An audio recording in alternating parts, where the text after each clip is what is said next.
Hi hello నమస్తే. భోగాపురం ఎయిర్పోర్టుకి సంబంధించి నరేంద్ర మోడీ గారు వచ్చారని చెప్పి ఎర్ర బస్సులో ప్రజల్ని తరలించారు అనేటువంటి ఒక కాంట్రవర్సీ అక్కడైతే జరుగుతుంది. ఆంధ్రప్రదేశ్లో చర్చ ఎర్ర బస్సు మీద, అంటే ఎర్ర బస్సుల్లో ప్రజల్ని తరలించారు అని. దాంట్లో ఆశ్చర్యమేమీ లేదు. రాజకీయ నాయకులు దేశవ్యాప్తంగా ఎవరైనా సరే విదేశాల్లోకి వెళ్ళినా కూడా డబ్బులు ఇచ్చి తరలించుకున్నారని రీసెంట్గా విదేశాల్లో కూడా ఇట్లాంటి రూమర్స్ వచ్చాయి. రూమర్స్ ఏంది, మన భారతీయ సంబంధించిన అఫీషియల్స్ అక్కడికి వెళ్తే అక్కడ డబ్బులు ఇచ్చి తరలిస్తున్నారని చెప్పేసి అక్కడ కూడా బయట అసలు అమెరికాలో కూడా ఇండియన్ కల్చర్ని డెవలప్ చేశారని చెప్పి ఒక ఆరోపణ ఉంది. అమెరికాలో కూడా ఇండియన్ కల్చర్ని డెవలప్ చేశారు. ఏదేమైనా నా ఉద్దేశం ఏంటంటే, ఇలా ప్రజలు ఇప్పుడు భోగాపురం ఎయిర్పోర్టు డెవలప్ రిబ్బన్ కత్తిరించిపోయేదానికి ఇన్ని వేల కోట్ల రూపాయలు అవసరం అనేది నాకు కూడా ఎక్కడో అభిప్రాయం ఉంది. అంటే దాని వెనక ఉద్దేశం ఏంటో తెలీదు. అంటే ఎందుకు వేల కోట్ల రూపాయలు ఖర్చు పెట్టి ఓపెనింగ్ చేయటంలో ఉద్దేశం ఏంటో తెలియదు. గవర్నమెంట్ ప్రాపర్టీ కదా, జనరల్గా పూజ చేస్తారు, పూజ చేసి టెంకాయ కొడతారు, వెళ్ళిపోతారు. కానీ భారీ బహిరంగ సభలు పెట్టి వేల కోట్ల రూపాయలు ఖర్చు పెట్టడంలో ఆంతర్యం ఏంటి, దాని ఉపయోగం ఏంటి, దాని యొక్క వెనక ప్లాన్ ఏంటి, వ్యూహం అనేది ఏంటి ఆ రాజకీయ నాయకులకే తెలియాలి. బట్ చూసే వాళ్ళకి ఎలా అనిపించింది, ది పీపుల్ బయటికి కనిపించే వాళ్ళకి సరిగ్గా ఇన్ఫర్మేషన్ ఉండదు. అక్కడ మీరు ఎందుకు చేస్తున్నారు, పర్పస్ ఏంటి, ఇన్ని వేల మందిని ఎందుకు చేస్తున్నారు, వాళ్ళు వాలంటీర్గా వచ్చారా, బస్సులో తరలిచ్చారా, వాళ్ళు బస్సు మాట్లాడుకొని వచ్చారా, డబ్బులు ఎవరు ఇచ్చారు, ఇవన్నీ ఇన్ఫర్మేషన్ ప్రజలకు తెలియదు.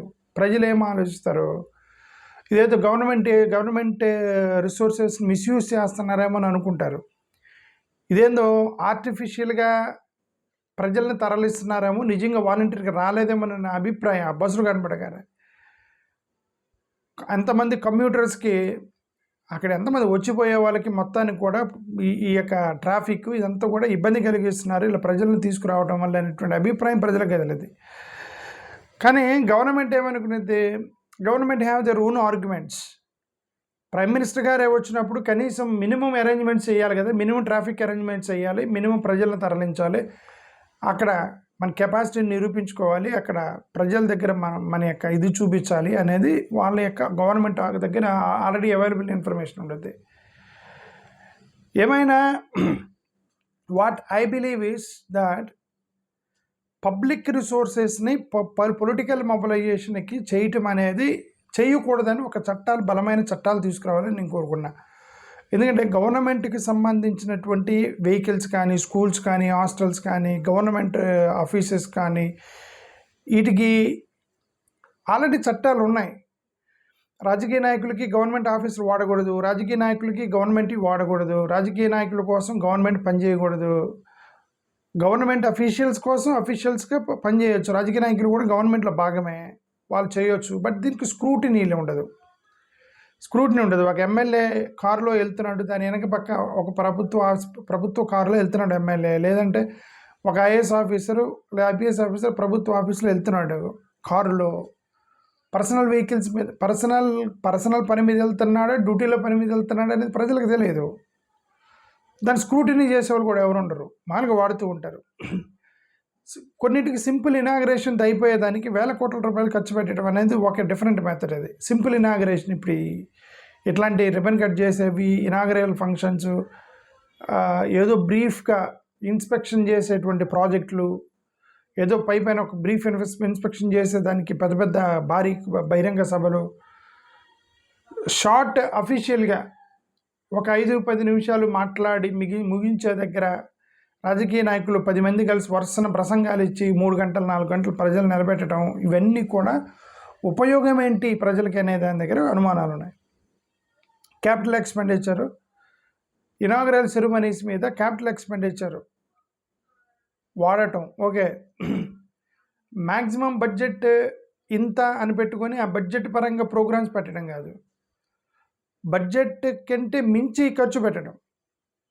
ఇవన్నీ చేసినప్పుడు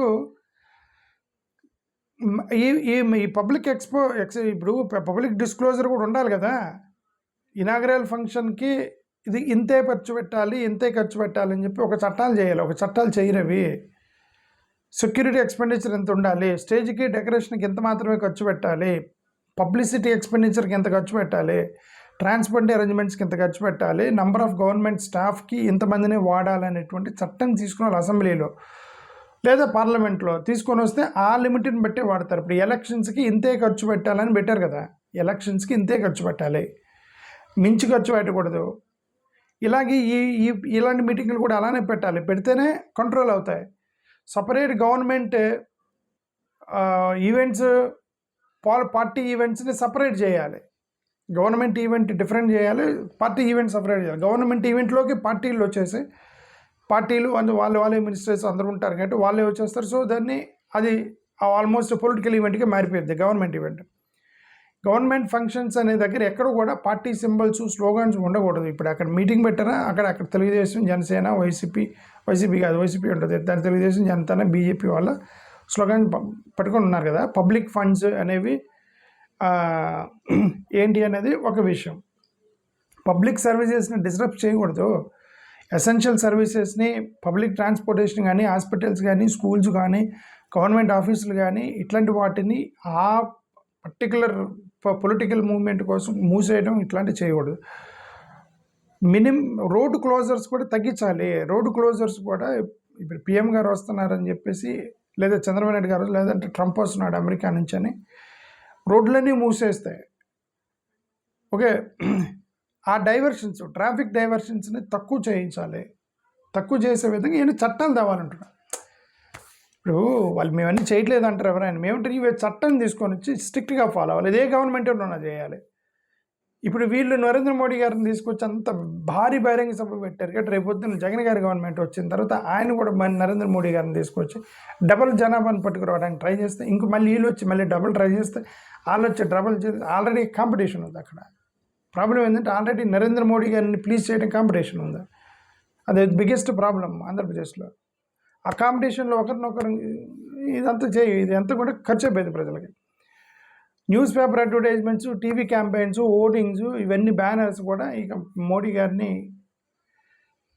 ఇచ్చేయడానికి, ఒప్పించడానికి, లేదా ప్లీజ్ చేయడానికి, లేదంటే మార్కులు కొట్టేయడానికి కష్టాలు. డిజిటల్ ఫస్ట్ అప్రోచ్, ఇక టీవీ ఛానళ్ళు, లైవ్ స్ట్రీము, ఇవన్నీ ఎలాగ చేస్తారు, గవర్నమెంట్ ప్రోగ్రాం కాబట్టి. అసలు వీటన్నిటికీ క్యాగ్ ఆధ్వర్యంలో, ఎలక్షన్ కమిషన్ ఆధ్వర్యంలో ఎలక్షన్కి ఇంతే ఖర్చు పెట్టాలని ఎలా చెబుతున్నారో, ఇలాంటి భారీ బహిరంగ సభలకి, అంటే ఇలాంటి ఓపెనింగ్ సెరమనీలకి, ప్రభుత్వ ఫంక్షన్స్కి, ప్రభుత్వ సెరమనీలకి క్యాగ్ ఆడిటర్స్ కింద స్క్రూటినీ జరగాలి.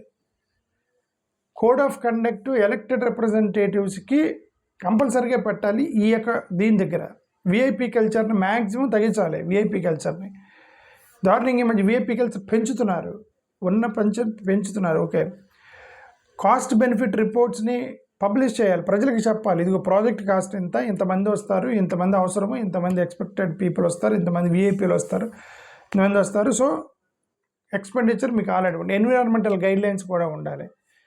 ఈక్వల్ స్టాండర్డ్స్కు గవర్నమెంట్లు అందరికీ ఈక్వల్ స్టాండర్డ్ ఉండాలి. ఓకే, మనకు అనుకూలమైనటువంటి వ్యక్తులు వస్తే ఒక రకంగా, మనకు అనుకూలం లేకపోతే అదేదో మహారాష్ట్రలో బిఆర్ గవాయ్ గారు chief justice of India first time Maharashtra వెళ్ళగానే ప్రోటోకాల్ కూడా పాటించలేదు. దళితుడని చెప్పి, అతను దళితుడని చెప్పి ప్రోటోకాల్ పాటించలేదు. అదే వేరే చీఫ్ జస్టిస్ వెళ్తే మీటింగులు అవన్నీ పెడుతుంటారని సార్ ఆయన పబ్లిక్ అయినా డిసాటిస్ఫాక్షన్ వ్యక్తపరిచారు కదా బిఆర్ గవాయ్. అది సంగతి. సరే, ఇది ఎర్ర బస్సు అయినా, తెల్ల బస్సు అయినా, బ్లూ బస్సు అయినా, ఏ బస్సు అయినా బస్సే. ప్రజా ధనాన్ని మనం సేవ్ చేయడానికి ఈ రిబ్బన్ కట్ చేస్తే పోయింది కదా, ఇంత ఎందుకు అనేది నా ఉద్దేశం. థ్యాంక్ యూ, నమస్కారం.